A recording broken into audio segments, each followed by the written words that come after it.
नमस्ते बच्चों, कैसे हो आप। मैं आशा करती हूँ कि आप सही और स्वस्थ होंगे और अपनी पढ़ाई भी मन लगाकर कर रहे होंगे। देखिए, आज हम पढ़ेंगे हमारी जो ज्योग्राफी की बुक है उसका चैप्टर 3 है जिसका नाम है अपवाह। ठीक है, देखिए अब पढ़ते हैं।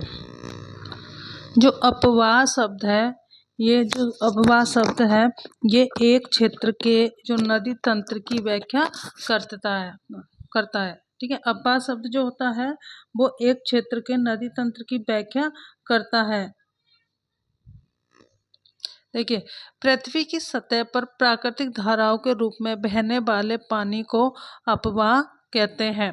छोटी धाराओं का एक साथ मिलकर मुख्य नदी का निर्माण व निकास बड़े जलाशयों में, महासागर, झीलें, समुद्र में होता है।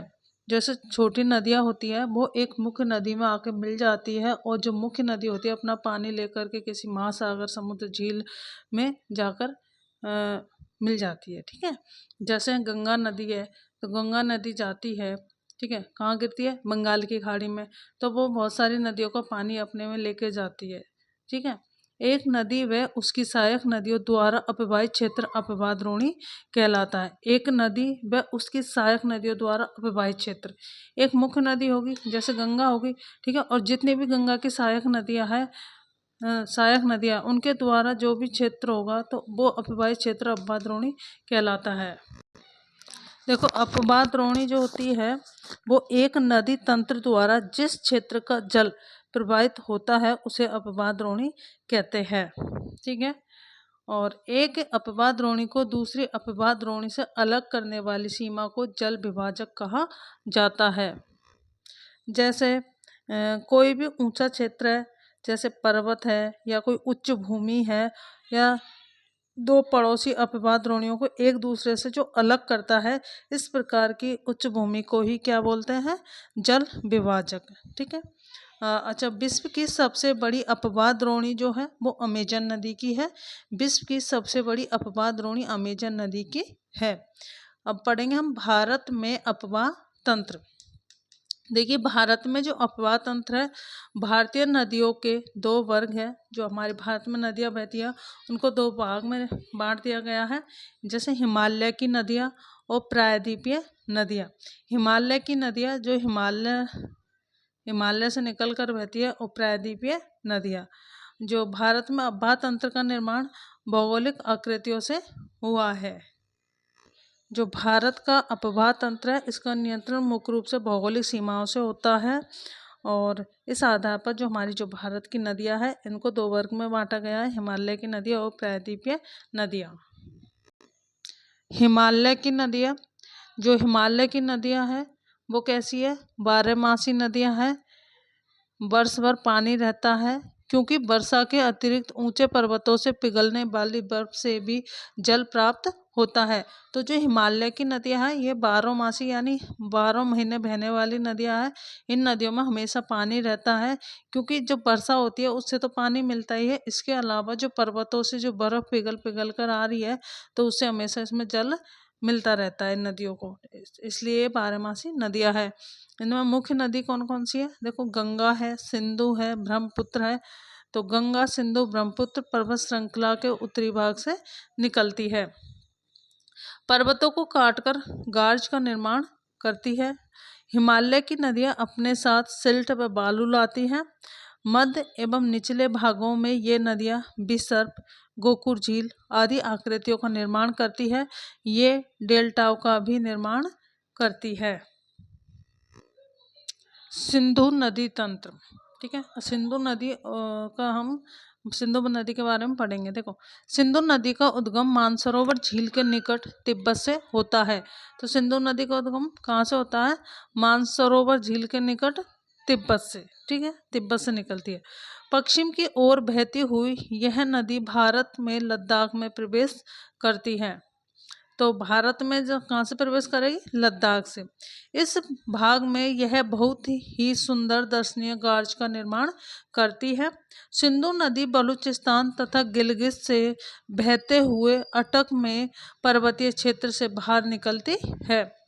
अब जो सिंधु नदी है इसकी जो सहायक नदियां हैं वो देख लेते हैं। देखिए जास्कर, नुब्रा, श्योक तथा हुंजा। इनके अलावा सतलुज, ब्यास, रावी, चेनाब तथा झेलम आपस में मिलकर पाकिस्तान में मिठानकोट के पास सिंधु नदी में मिल जाती है। इसके बाद यह नदी दक्षिण की तरफ बहती है तथा अंत में कराची से पूरब की ओर अरब सागर में मिल जाती है। सिंधु नदी की जो लंबाई है वो 2900 किलोमीटर लंबी नदी है। जो सिंधु नदी विश्व की लंबी नदियों में से एक है। ठीक है, ये हो गया सिंधु नदी तंत्र। अब हम पढ़ेंगे सिंधु जल समझौता।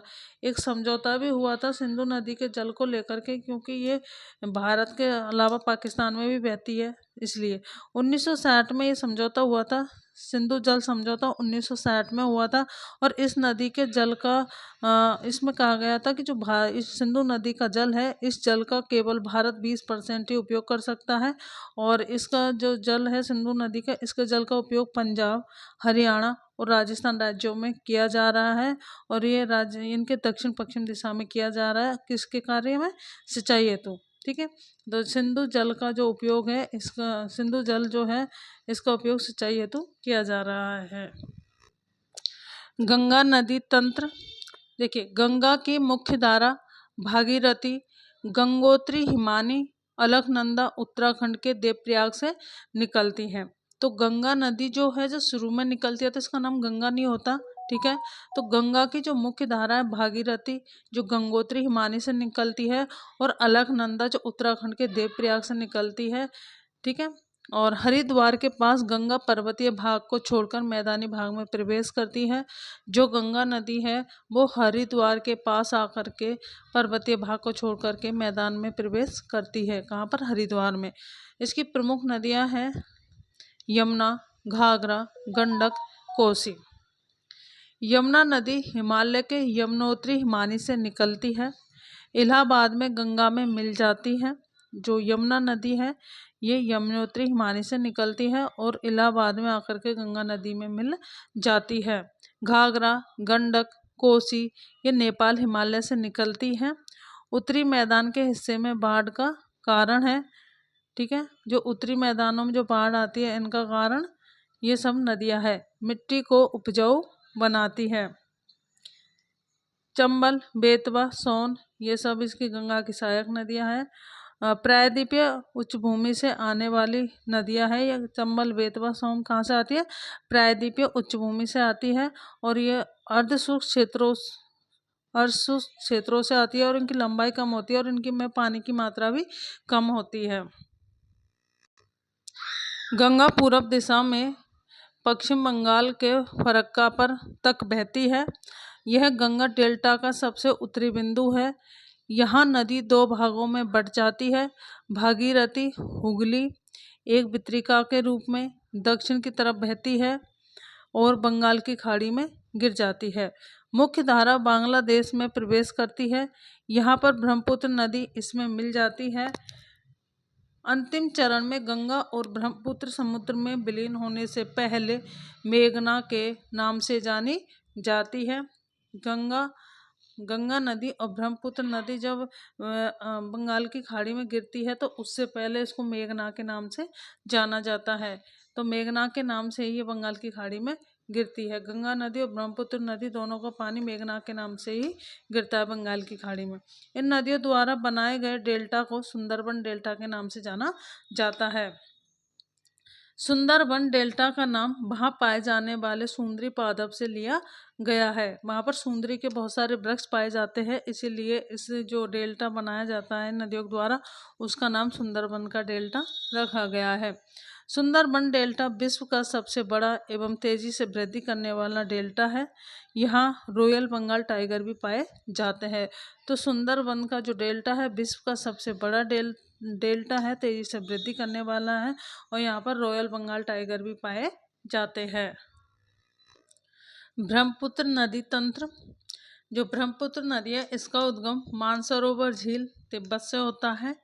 इस नदी की लंबाई सिंधु नदी से ज़्यादा है, किंतु इसका अधिकतर मार्ग भारत से बाहर स्थित है। तो जो ब्रह्मपुत्र नदी है ये सिंधु नदी से भी लंबी है। सिंधु नदी की लंबाई हमने देखी थी 2900 किलोमीटर थी, ठीक है। तो ये ब्रह्मपुत्र नदी सिंधु नदी से भी लंबी है, लेकिन ये अधिकतर बाहर दूसरे देशों में ही बहती है, भारत में इसका कम हिस्सा है। हिमालय के समानांतर पूरब की ओर बहती है। नामचा बारवा शिखर जो 7,757 मीटर है के पास पहुंचकर यह यू अक्षर जैसा मोड़ बनाकर भारत के अरुणाचल प्रदेश में प्रवेश करती है। तो एक ऊंची चोटी है जिसका नाम है नामचा बारवा। इस ऊंची चोटी के कारण ये पूरी घूम के आती है। तो अंग्रेजी का जो यू आकार होता है इस शेप में घूमकर आती है और ये भारत के अरुणाचल प्रदेश में प्रवेश करती है। अरुणाचल प्रदेश में जब प्रवेश करती है तो इसका नाम दिहांग हो जाता है। सहायक नदियां हैं दिबांग, लोहित, कैनूला। असम में ब्रह्मपुत्र के नाम से इसको जाना जाता है, ठीक है। जो ब्रह्मपुत्र नदी है इसको असम में क्या बोलते हैं, ब्रह्मपुत्री कहते हैं। ब्रह्मपुत्र को तिब्बत में सांगपो एवं बांग्लादेश में जमुना कहा जाता है। तो ब्रह्मपुत्र नदी के बहुत सारे नाम हैं। जब तिब्बत से निकलती है तो इसको सांगपो कहा जाता है। जब भारत में अरुणाचल प्रदेश में जब ये प्रवेश करती है तो इसको दिहांग कहा जाता है। असम में ब्रह्मपुत्र कहा जाता है, ठीक है। और बांग्लादेश में इसको जमुना कहा जाता है। इस नदी में जल एवं सिल्ट की मात्रा बहुत कम होती है। भारत में यह उच्च वर्षा वाले क्षेत्रों से गुजरती है। यहाँ नदी में जल एवं सिल्ट की मात्रा बढ़ जाती है। तो जो नदी है ब्रह्मपुत्र नदी जब ये आती है तो इसमें सिल्ट और जल की मात्रा कम होती है, लेकिन जब भारत में उच्च वर्षा वाले क्षेत्रों से गुजरती है तो वहाँ पर इसमें पानी की मात्रा भी बढ़ जाती है और सिल्ट की मात्रा भी बढ़ जाती है। ब्रह्मपुत्र नदी के द्वारा विश्व का सबसे बड़ा नदीय द्वीप माजुली का निर्माण किया जाता है। तो सबसे बड़ा नदीय द्वीप जो है वो ब्रह्मपुत्र नदी के द्वारा ही बनाया जाता है, माजुली द्वीप। यह नदी बांग्लादेश एवं असम में बहते बहुत हानि पहुंचाती है। जो नदी है ब्रह्मपुत्र नदी ये बांग्लादेश और असम में बहुत ज़्यादा हानि पहुंचाती है, ठीक है। अब इस वीडियो में हम इतना ही पढ़ेंगे, आगे अगले वीडियो में पढ़ेंगे। और वीडियो को लाइक करना, चैनल को सब्सक्राइब करना, शेयर करना, कमेंट करना। थैंक यू बच्चों।